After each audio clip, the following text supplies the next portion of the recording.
뒤에 이렇게 스케줄과 행사들이 많아서 말씀이 좀 짧습니다. 그리고 말씀이 어렵지도 않아요. 중요한 메시지 여러분들 하나 가져가셨으면 좋겠고, 그리고 진짜 중요한 게 뭐냐면 머리로 메시지를 가지고 가는 게 아니라 실제로 그걸 오늘 예배당을 나가는 순간부터 여러분 가슴에 새기고 돌아오는 한 주 적용하면서 살아가는 한 주가 됐으면 좋겠어요.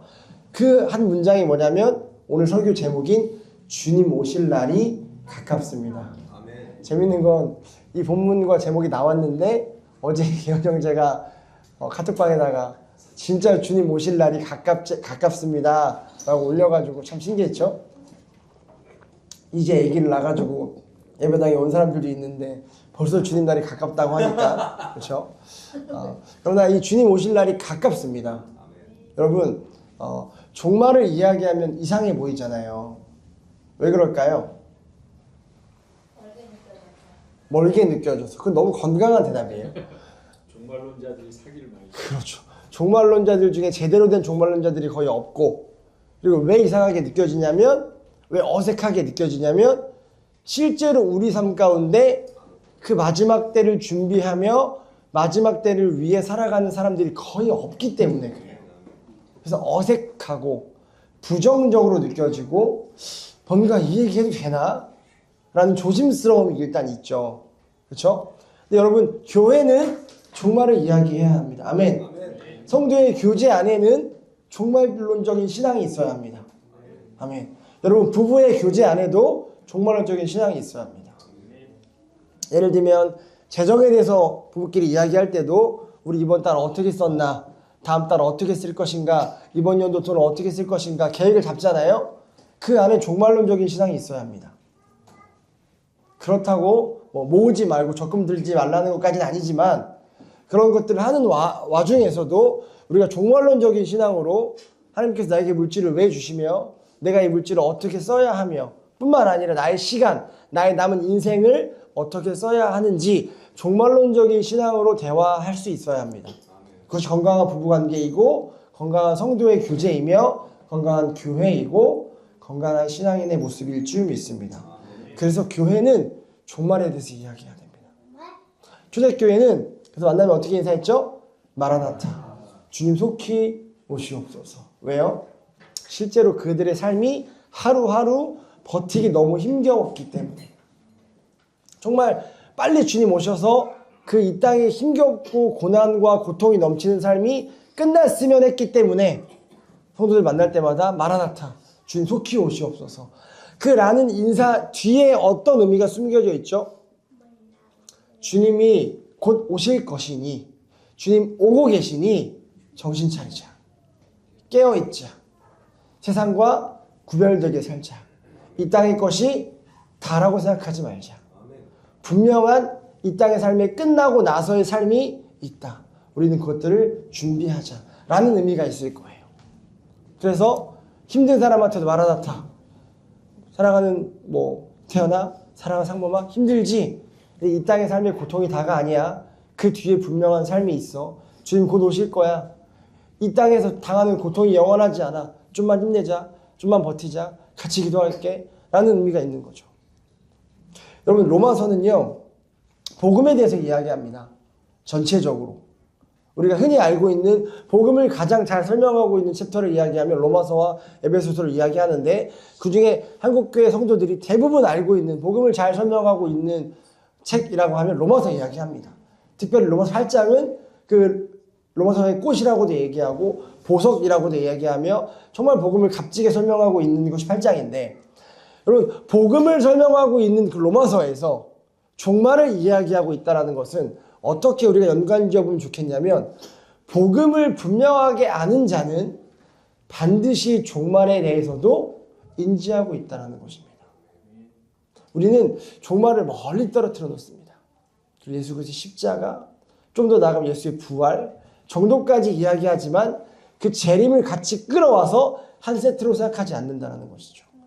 근데 진짜 복음은 예수의 십자가의 고난과 예수 그리스도의 부활과 더 나아가 다시 오시겠다고 약속하신 예수 그리스도의 재림이 다 포함되어져 있는 것이 진정한 복음인 줄 믿습니다. 그렇다면 우리는 지금 사순절 기간 가운데 있는데 우리 교회가 왜 사순절을 지키지 않는지는 다 이제 서로 공유가 되어 있죠. 사순절이 뭐예요? 끝나고 얘기해 줄게요. 네, 사순절을 지키지 않는 이유가 있습니다. 그러나 예수 그리스도의 십자가의 고난을 사순절뿐만 아니라 우리는 1년 365일 내내 묵상하며 중요하게 여겨야 할 줄 믿습니다. 아멘. 더 나아가 부활절. 우리의 예수 그리스도의 십자가의 고난이 끝이면 우리는 불행한 자들이죠.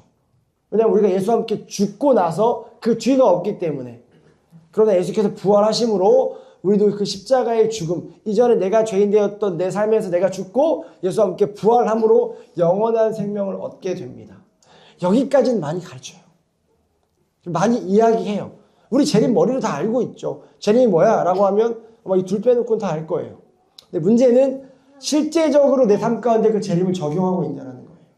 복음을 안다고는 이야기하는데, 복음을 전한다고는 이야기하는데, 복음의 은혜를 누린다고는 이야기하는데 그 복음의 은혜가 반쪽짜리 아니냐는 거예요. 예수의 십자가, 또 나아간 부활. 진정한 복음의 핵심은 재림입니다. 왜냐하면 성경의 모든 말씀이 다 이루어졌고 이제 마지막 하나 성취되어질 말씀이 재림이시기 때문에 그래요. 예수님 분명히 다시 온다고 약속하셨습니다. 로마서 1장에서 11장까지는 아까 말씀드렸던 대로 복음의 이론적이고 신학적인 면모를 잘 설명하고 있습니다. 그러니까 복음이 무엇인지, 복음이 왜 소중한지, 우리가 복음을 알게 될 때 우리 삶 가운데 어떤 은혜가 있는지를 1장에서 11장까지를 잘 설명하고 있습니다. 그리고 우리 작년 표어가 12장 1절이었죠. 로마서 12장에서 15장까지는 복음을 영접한 이들이 이 나라에서, 이 땅에서 하나님의 백성으로 어떻게 살아야 하는지를 이야기하고 있습니다. 그렇죠? 그래서 우리가 오해하고 있는 게 복음은 반드시 삶과 연결되어져 있다는 것을 놓치고 있을 때가 많은데 복음이 삶과 연결되어 있다는 것을 로마서는 이야기하고 있습니다. 그렇기 때문에 우리가 복음을 그냥 머리로 이해하고 끝나는 것이 아니라 실제적으로 내 삶 가운데서 그 복음을 어떻게 풀어낼 것인지, 어떻게 적용할 것인지가 참 중요하죠. 근데 그 중에 우리가 작년에 했던 게 뭐죠? 기억나시나요? 이 세대를 본받지 않는 실제적인 신앙. 근데 그 신앙에서 우리가 뽑아냈던 게 뭐였죠? 제가 오늘 되게 기쁘게 우리가 함께 나눴던 거. 이웃사랑이었죠. 그렇죠? 하나님 사랑하면 반드시 이웃사랑해야 한다. 그리고 그 안에서 그 이웃의 범위를 넓혀가며 우리 부모, 우리 직장, 또 교회 안의 성도들, 더 나아가 선교지까지 함께 넓혀갔던 훈련들을 함께 했습니다. 그렇죠? 근데 그게 다가 아니라는 거예요. 이 재림을 준비하는 신앙이 더 나아가 복음을 알므로 인해서 그 복음이 실제로 우리 삶 가운데 펼쳐지는 삶의 모습이 어떤 모습이냐면 재림을 준비하는 모습이라는 겁니다. 12장에서 15장까지가 실제적인 삶에 대해서 이야기하고 16장이 인사말로 끝납니다. 즉 12장에서 15장은 복음을 받아들인 거듭난 성령이 내주하시는 이 땅에 이미 임한 하나님 나라를 누리는 자들에게 반드시 나타나게 되어지는 마땅한 실제적인 신앙인의 삶의 모습, 삶의 태도를 이야기합니다. 그래서 함께 잠깐 나눠볼까요? 12장 초반에는 우리 작년에 했던 삶의 예배, 우리가 이곳에서 드리는 예배의 모습과 삶의 모습이 동일해야 함을 이야기합니다. 너희의 몸을 주님께서 기뻐하시는 거룩한 산 제물로 드리라. 그리고 12장 후반에 가면 구체적인 삶을 드리라고 했는데 그 삶을 드리는 게 무엇인지 구체적인 생활 규범을 이야기합니다. 그 안에 이웃사랑도 있고요. 그리고 13장으로 넘어오면 초반에 어떤 이야기를 하냐면 누구의 권세에 복종해야 하는가. 여러분 이거 우리 언제 했죠? 재작년에 했던 싸움이에요. 기억나시죠? 재작년에 우리 교회가 한참 했던 싸움이 주권. 우리의 주권이 누구에게 있냐. 우리가 누가 우리 삶의 주인이냐.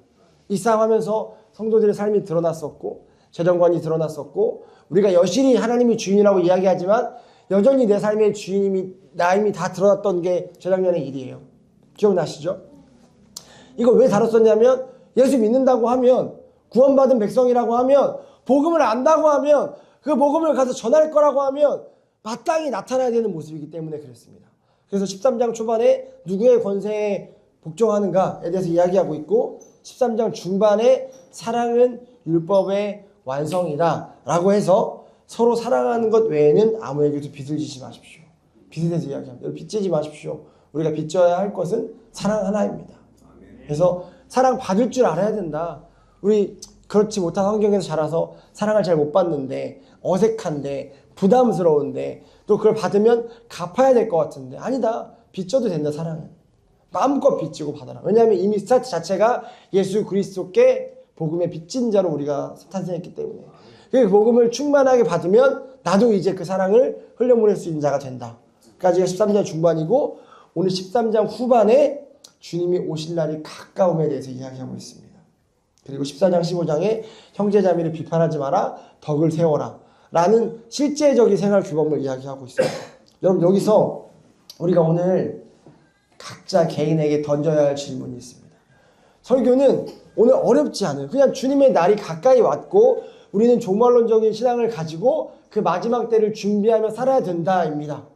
끝이에요. 오늘 이거 가지고 가시면 되는데 중요한 건 머리로만 가져가지 마시고 실제로 여러분 한번 점검해 보셔야 될 게 있습니다. 뭐냐면 정말로 나는 주님이 오실 날이 가깝다고 생각하고 있는가? 그것을 정말 믿고 있는가? 오늘 목사님이 앞에 설교자가 주님 오실 날이 가까웠습니다 라고 할 때 학습된 고백이 아니라 정말로 마음에서 아멘이 나오는가를 점검해야 합니다. 더 나아가 그 고백이 된다면 그것에 마땅한 그것에 맞는 삶을 살고 있는가라는 거예요.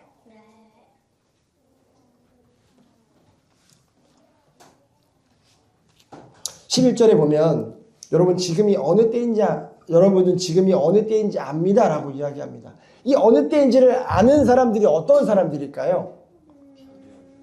제가 아까 로마서 초반에 뭘 다루고 있다고 했죠? 복음에 대해서 다루고 있다고 했죠?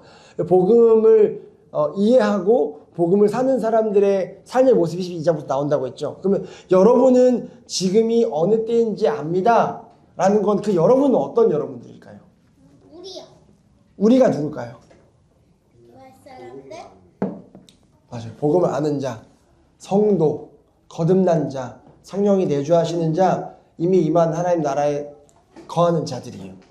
그들은 뭘 아냐면 지금이 어느 때인지 안다는 거예요. 여러분 이 말씀은 성경 곳곳에 나와요. 너희는 왜 때를 분별하지 못하느냐? 날이 더워지면 여름인 거 알고 추워지면 겨울인 거 아는데 눈이 내리면 겨울인 거 알면서 왜 이 마지막 때가 언제인지 성경이 그렇게 써놨는데 그때를 분별하지 못하느냐라고 이야기해요. 여러분 지혜로운 자는요. 하나님께서 여러분들과 함께 하시는 자는요. 성령의 인도하심 받는 자는 압니다. 그때가 언제인지를. 안다라고 이야기합니다. 그래서 다시 한번 권면합니다. 잠에서 깨어나야 될 때가 벌써 됐습니다. 얼마나 잤길. 잔다는 건 실제적으로 잔다라고 이야기하기보다는 우리가 영적으로 어두워져서 하나님을 이해하지 못하고 하나님을 인지하지 못하고 하나님과 멀어져 있는 상태를 이야기합니다. 여러분은 지금 주무시고 계십니까? 아니면 깨어 있으십니까? 나 깨어있어. 한번 잘 생각해 보셨으면 좋겠어요. 자고 있다? 지금 깨어 있지 않아요? 깨어있어. 하민이 금요일날 기도 제목 보니까 완전 깨어 있던데. 네. 하나님을 더 알기 원하고 하나님 뜻대로 살기 원했잖아요. 그게 깨어 있는 삶입니다. 근데 졸고 있는 건 뭐냐면 하나님이 나를 향한 계획이 뭔지랑 상관없이 그냥 세상이 흘러가는 대로 내가 원하는 대로 부모님이 이야기하는 대로 친구들이 이야기하는 대로 인터넷에서 이야기하는 대로 살아가는 자들을 졸고 있다라고 이야기합니다. 성경은 뭐 해야 되죠? 성경은 예수 믿는 사람들끼리 함께 모여서 뭐 하라고 하냐면 졸고 있는 자들을 깨워주라라고 권면합니다. 우리가 잠에서 깨어날 때가 됐다라고 이야기합니다. 여기서 자다가 깰 때가 벌써 되었으니라는 말은 여러분 잘 기억하십시오. 육체적 잠, 하민이 잘 기억해요. 육체적 잠이 아니라 영적인 무감각에서 벗어날 때를 이야기하고 있는 것입니다. 영적인 무감각이라는 건 뭐냐면 하나님의 뜻이 감각을 안 느끼다는 거 아니에요? 그게 무감각. 근데 앞에 영적인 게 붙죠. 하나님을 향한 마음을 모르는 것을 영적인 무감각이라고 얘기합니다. 하나님을 향한 마음. 여러분들은 하나님을 향한 마음을 아십니까? 지금 이 시대에 예수 믿는 자들이 어떻게 주님의 때를 예비하며 그때를 기다리며 그때를 준비하며 살아가야 하는지, 우리에게 맡기신 것들이 무엇인지, 우리가 해야 될 일이 무엇인지, 나에게 돈은 왜 주시는지, 나에게 시간은 왜 주시는지, 나에게 건강은 왜 주시는지, 그것들을 어떻게 써야 하는지 아시냐는 것입니다. 몰라요. 부모님이 문제인데 부모님 누구예요? 네, 부모님한테 가르쳐 달라고 해주세요. 가르쳐 주실 거예요. 네. 아빠가 아빠잖아. 끝나고 가르쳐 줄게요. 네. 그것을 알아야 된다는 것입니다. 여러분, 우리가 제일 중요한 것을 잃어버리고 하찮은 것을 가지려고 하는 사람들이 있습니다. 이 문장을 잘 기억해 주세요. 제일 중요한 것들을 잃어버리고 하찮은 것을 가지려고 하는 사람들이 있습니다. 예수님께서 그들을 뭐라고 얘기하냐면 어리석은 자라고 이야기합니다. 스튜피다. stupid. 맞아요. 여러분, 가장 중요한 것이 뭐죠? 성경에서 말하는 가장 중요한 것? 하나님 나라. 또 복음 나라. 예수님 나라. 구원. 구원, 복음. 복음, 예수. 그렇죠? 믿음. 와, 감사해요. 가장 중요한 것들을 이걸 다 잃어버리고 하나님 나라, 구원, 예수님, 복음, 믿음 다 뒤로 제쳐놓고 중요하게 생각 안 하고 잃어버릴 것들. 그리고 중요하지 않은 것들이 뭘까요? 이 세상의 것, 방금 말한 이 위의 것, 이 세상의 것들. 세상에선 중요하다고 얘기하는 것, 좋은 직장, 돈, 명예, 친구, 외모 이런 것들. 그게 안 중요하다는 이야기가 아니지만 그것보다 더 중요한 것들이 분명히 있음을 성경은 이야기함에도 그것들을 뒤로 밀어놓고 지금 먹고 사는 문제에 급급해서 내 미래에 급급해서 세상의 사람들을 따라가기에 급급해서 살아가는 자들을 성경은 어리석다라고 얘기합니다. 그들을 졸고 있다라고 얘기합니다. 그래서 성도라 하면, 교회라 하면 함께 권면하여 그들을 깨워줄 수 있어야 한다라고 이야기합니다. 여러분, 성령을 소유하지 않은 자는 아무리 학식이 뛰어나도, 상품 잘 들어요. 아무리 좋은 대학교를 가서 아무리 높은 위치에 올라가서 학식이 뛰어나도 성령을 소유하지 않는 자는, 아까 이야기했던 중요한 것을 모르는 자는 어리석은 자라고 이야기합니다. 왜냐하면 제일 중요한 것들을 잃어버렸기 때문에. 성경에서는 우리의 인생이 얼마나 중요한지 이야기합니다. 내가 누구냐라는 것이죠. 우리는 어디로부터 왔고 이 땅에 왜 존재하며 어디로 가는지, 그래서 어떻게 살아야 하는지를 모르는 자의 인생을 어리석은 인생이라고 이야기합니다. 아까 말씀드렸던 보통 일반의 사람들의 수준에서는 가장 중요한 것들이 복음, 하나님 나라, 믿음, 예수님 이런 게 아니겠죠. 어떻게 하면 성공할 수 있을지, 어떻게 하면 돈 많이 벌 수 있을지, 어떻게 하면 재테크 잘해서 미래를 잘 준비할 수 있을지, 좋은 집 살지, 좋은 차 살지, 외모를 어떻게 잘 가꿀지겠죠. 그게 그들의 수준입니다.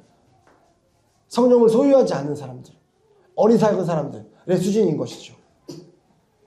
그들은 그것이 있어야 행복하고, 그것이 있어야 내가 만족할 수 있고, 그것이 있어야 인생이 순탄하며, 그것이 있어야 불안하지 않고 두렵지 않고 살 수 있다고 착각하며 삽니다. 그래서 성경은 계속 그들을 어리석은 자라고 이야기합니다.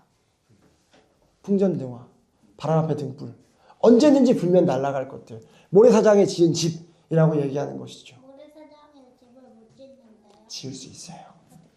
그러나 세상적으로는 부족하고 학식이 조금 떨어질지라도, 이게 중요합니다. 세상적으로는 좀 부족하고 학식이 떨어질지라도, 우리 이제 상범이가 수험생이라서 열심히 공부하는데 참 우리 교회에 또 귀한 거룩한 부담감을 줬어요. 교회에 수험생이 있다라는 거는 정말 또 성도들이 함께 열심으로 진정성 있게 기도해야 될 부담감이 있는 건데, 같이 기도할 건데 열심히 공부해서 좋은 대학 가길 바래요. 그러나 여러분 기억하십시오. 세상적으로는 좀 부족하다 할지라도 열심히 공부했지만 내가 공부한 만큼의 성적이 나오지 않아서 좋은 대학, 나쁜 대학 이런 건 없지만 세상에서 말하는 조금 괜찮은 대학들을 못 갔다 할지라도 가장 중요한 것을 붙들고 있다면, 내가 건강하지 않더라도, 내가 돈이 좀 없더라도 가장 중요한 것들을 붙들고 있다면 그의 인생은 지혜롭다라고 얘기합니다. 그게 무엇이냐면 아까 우리가 이야기했던 하나님 나라, 복음, 믿음, 예수님인 거죠. 여러분 오늘 이 로마서를 쓴 저자는 날에 비유하며 그리스도인들에게 주어진 시간이 그리 많지 않다라고 이야기하고 있습니다. 시간이 많지 않으므로 우리는 앞에 이 말씀과 연관지면 그 누구에게도 사랑의 빛 이외에는 지지 않고 살아야 된다라고 이야기합니다.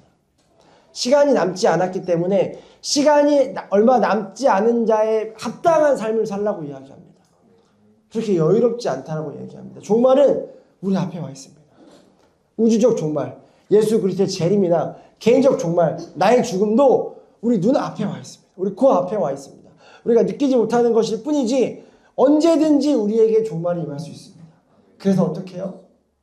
급박하게, 심각하게 종말을 맞을 준비를 하라고 성경은 이야기하고 있습니다.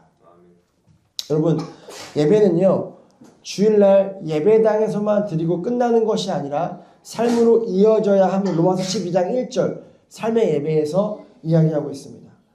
한국교회가 비판받는 큰 이유는 예배당 밖에서 하나님을 주인으로 인정하지 않는 삶, 즉 세상과 작년이죠. 세상과 구별되지 않는 삶을 살기 때문이라고 분명하게 많은 사람들이 이야기하고 있습니다.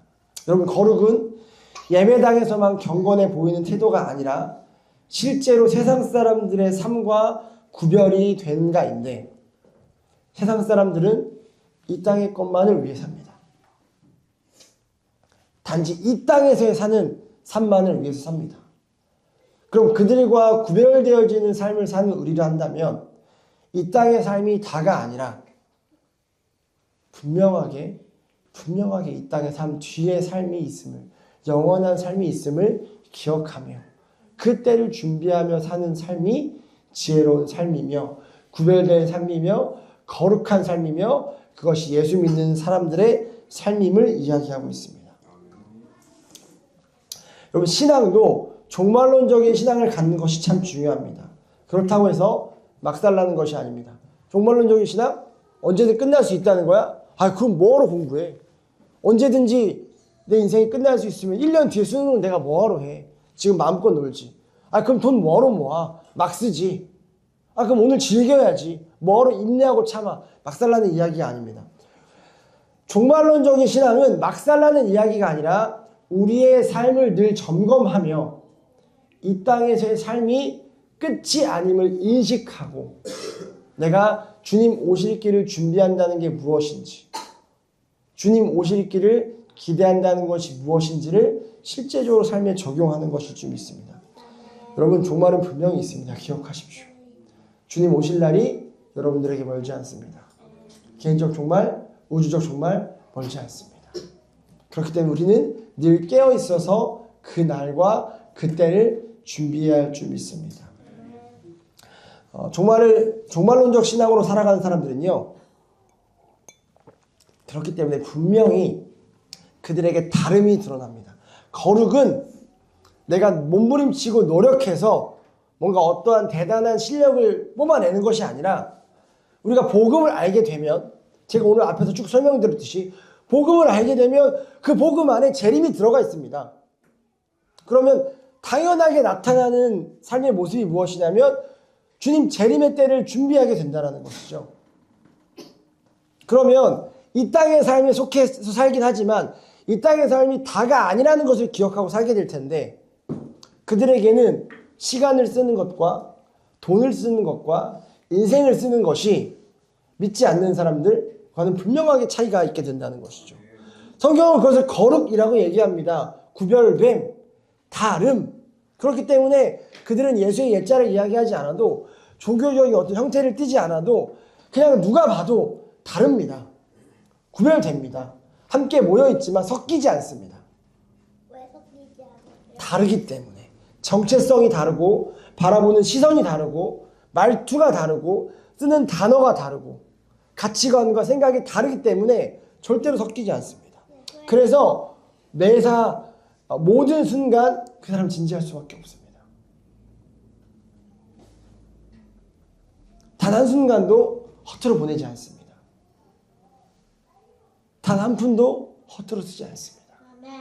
그 인생이 얼마나 소중한지 알기에 많은 사람들이 예상하는 것처럼 오랜 인생이 남아있다고 생각하지 않고 종말이 가까워왔음을 인지하고 마라나타라고 신앙의 인사를 하기 때문에 그 순간을 너무나 귀히 여긴다는 거죠. 그러면 그 사람을 밖에서 객관적으로 봤을 때 어떤 평가가 내려지냐면 신앙이 좋은 사람이다. 믿음이 좋은 사람이다. 라는 평가가 내려집니다. 근데 그게 그 사람의 것이 아닌 것이죠. 그러니까 예수 믿는 사람은 믿는 사람들에게도 칭찬받지만 하나님에게도 칭찬받지만 어떤 측면에서는 세상 사람들에게도 안 믿는 사람들에게 동시에 칭찬받습니다. 안 믿는 사람. 왜냐하면 다르기 때문에 세상 사람들과 가치관이 생각이 우리에게 그 모습이 있냐는 거예요. 우리가 어디 가서 교회 다녀요 얘기하지 않아도 그 다름이 드러나냐는 거예요. 우리는 여전히 이 땅에 속해서 살지만 이 땅의 삶이 다가 아니라는 것을 기억하고 살고 있냐는 것이죠. 여러분, 초대교회 성도들이 믿음이 좋아 보였던 이유는요, 종말론적인 신앙을 가지고 있었기 때문입니다. 여러분, 우리 지금 신약 이독하시는 분들은, 이독 같이 하시는 분들은 같이 읽고 계시죠? 지금 로마서 지나가지고 이제 바울서신 거의 끝으로 달려가고 있는데, 바울서신 계속 보면서 우리가 느끼는 게 뭐죠? 바울이 전도했던 교회들마다 뭐가 있었습니까? 복음. 문제가 있었어요. 문제는 어떤 문제? 교회들마다 다 문제가 있었어요. 여러분 분명히 기억해야 될 건 그들에게도 문제가 있었습니다. 초대교회 성도들에게도. 문제 없는 교회는 없습니다. 완전한 성도도 없습니다. 근데 그렇다고 해서 그들의 시선이 틀어져 있지 않습니다. 이게 중요해요. 우리 여전히 연약해요. 여전히 부족해요. 여전히 넘어질 수 있어요. 끊지 못하는 습관적인 죄 있을 수 있어요. 누구 앞에서도 다 우리의 것들을 드러낼 수 없을 만큼 부끄러운 모습들이 여전히 남아 있습니다. 심플이 있죠. 트라우마 있죠. 어렸을 때 가정에서 받은 상처 있죠. 살면서 겪지 않았으면 하는 일들이 겪음으로 인해 다쳤던 외상후 스트레스가 우리에게 있습니다. 그게 이 땅에서 살아가는 죄인들의 모습입니다. 저 또한 여러분들 또한 그 모습들이 있다는 거죠. 그러나 그들에게 있었던 또 다른 좋은 한 가지가 있었는데 그게 뭐냐면 재림을 준비하는 신앙이었습니다. 마라나타, 주님 속히 오시옵소서. 그들은 여전히 연약했지만 여전히 부족했지만 가장 중요한 것, 가장 영원한 것을 보고 있었습니다. 그래서 그들은 만날 때마다 마라나타, 주님 곧 오신다. 이 땅의 삶이 다가 아니다. 정신 차리자. 라고 인사할 수 있었던 것이죠. 그렇게 살았기 때문에 그들은 매일 모이기에 힘썼고 나의 전 재산을 팔아서 전부를 나눌 수 있었고 박해를 견뎌냈으며 또 어떤 이들은 순교를 각오하기까지 했습니다. 그렇다고 해서 그들이 완전했던 사람이 아니라는 거예요. 우리랑 같이 연약했고 부족했고 한없는 문제가 그들 개인뿐만 아니라 그 교회들에 다 있었지만 그들의 시선이 하나님께 향해 있었기 때문에 종말론적인 신앙을 가지고 있었기 때문에 건강한 복을 받아들임으로 인하여서 그 마지막 때를 준비하는 신앙을 가지고 있었기 때문에 그들의 삶 가운데 세상 사람들과는 분명하게 구별되어지는 모습이 나타나는 거예요. 여러분 누가 전 재산을 팔아서 나눕니까?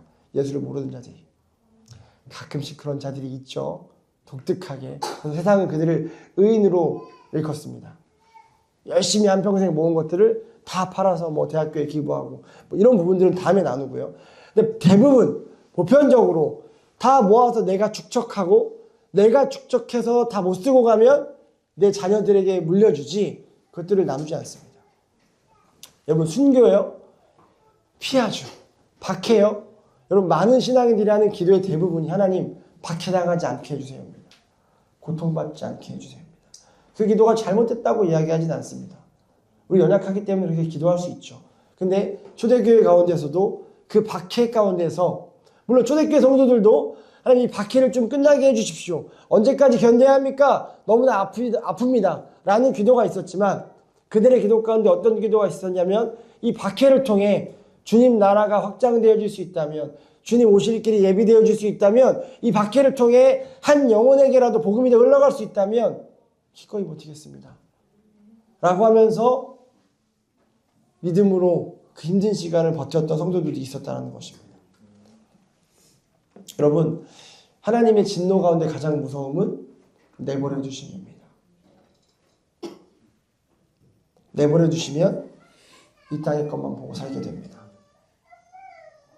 거룩을 구해내지 못하고 그냥 이 땅 사람들과 똑같이 이 땅에 속해 살면서 이 땅의 것만 보고 살게 됩니다. 그 시선이 절대로 하나님을 향할 수 없게 된다는 것입니다.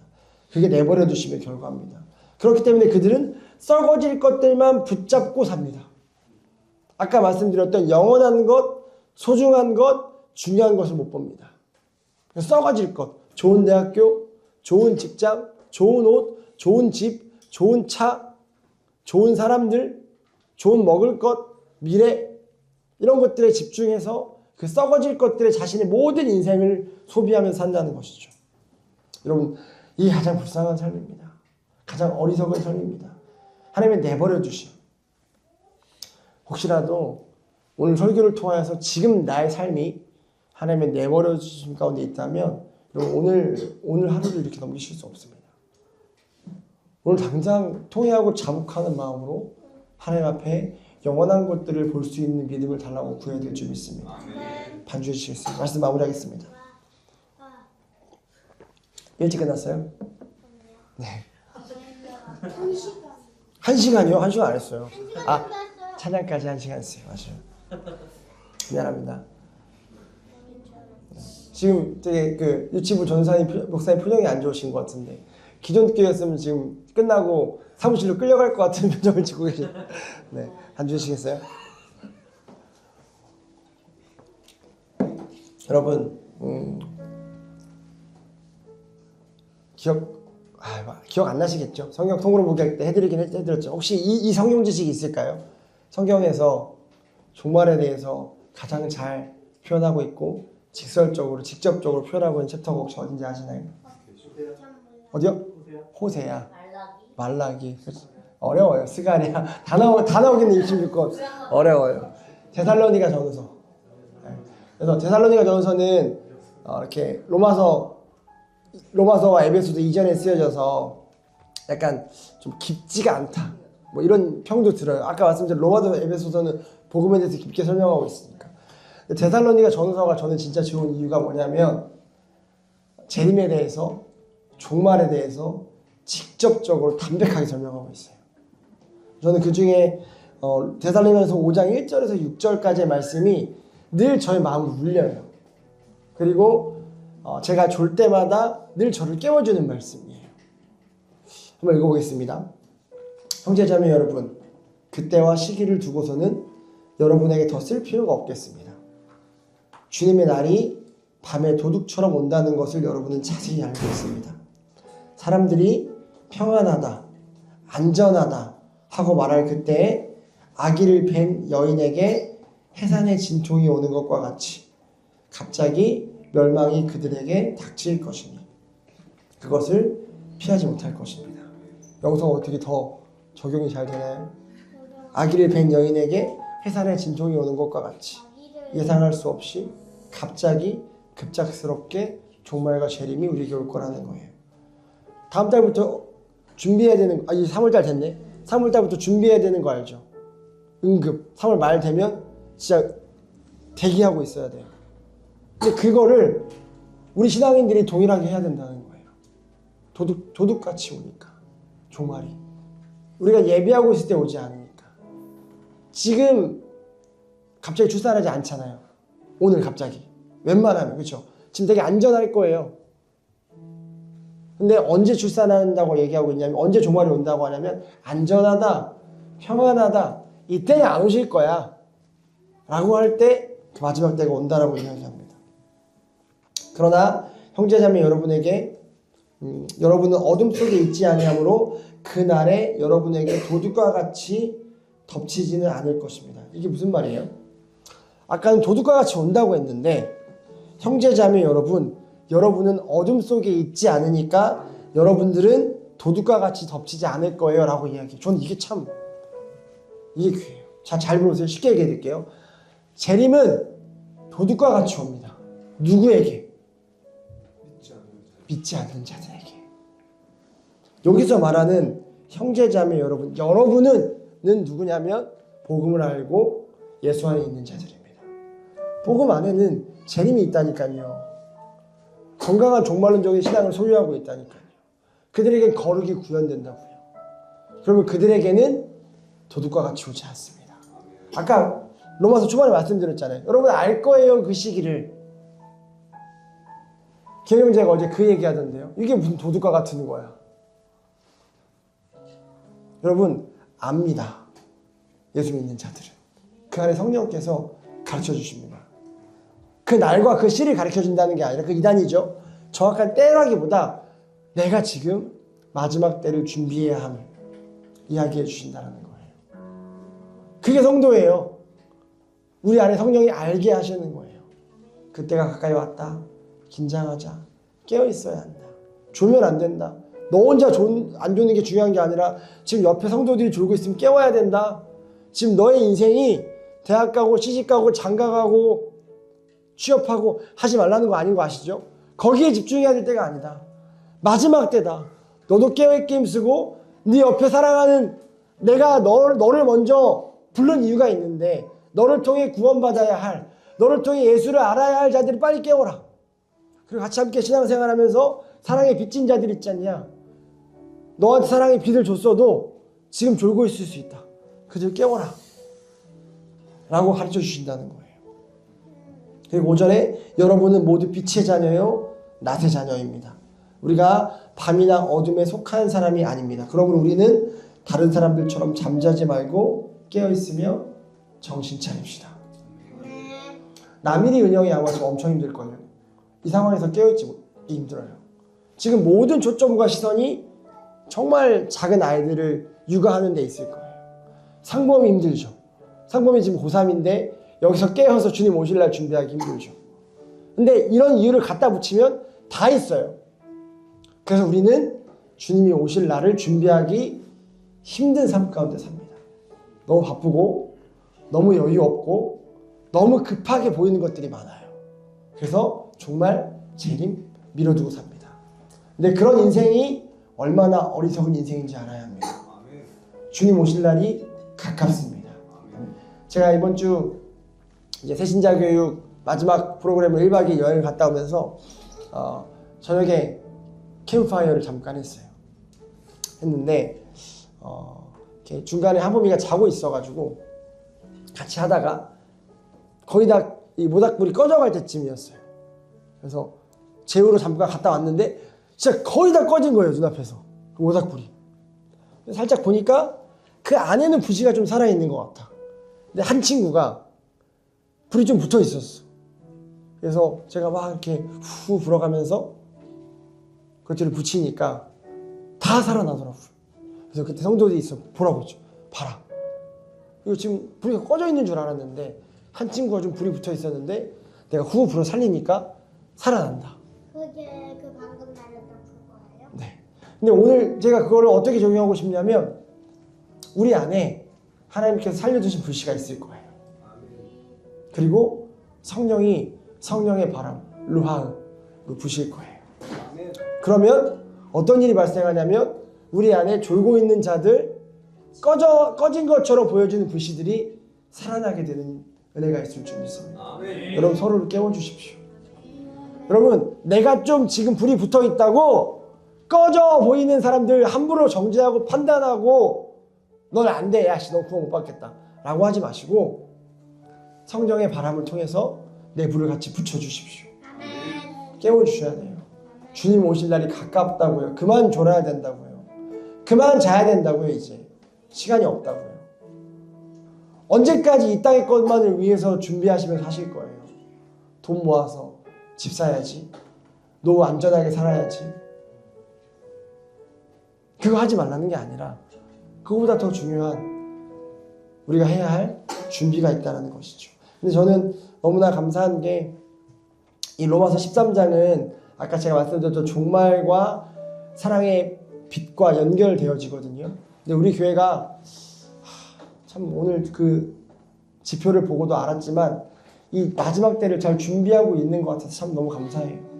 우리가 복음의 빚진 자임을 인정하고 그 받은 사랑을 필요한 자들에게 마음껏 나눠주고 있는 게 복음을 분명하게 아는 자들의 삶이며 그게 종말론적인 신앙을 가지고 마지막 때를 준비하는 신앙인 줄 믿습니다. 우리 계속 그런 교회 서갔으면 좋겠고 서로 깨워주며 긴장하며 마지막 때를 살아내는 예배하는 게 모든 성도들이 되기를 간절히 축복합니다. 우리 같이 한번 기도하죠. 기도하실 때